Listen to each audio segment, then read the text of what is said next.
Assalomu alaykum Doston aka, ijroga bir baho beringchi.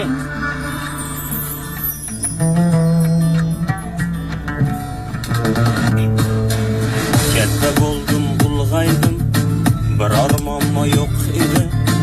Ota-onam davrida iliklarim to'q edi. Tongda chiqib ko'chaga qaytar edim saharda.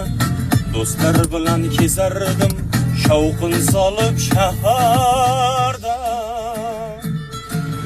Na bir kitob qo'limda, na iymon bor dilimda. Shaytonning vasvasasi aylanardi tilimda.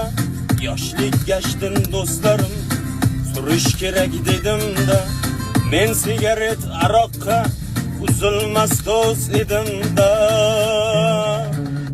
Har kun bitta go'zalni aylar edim erkalar.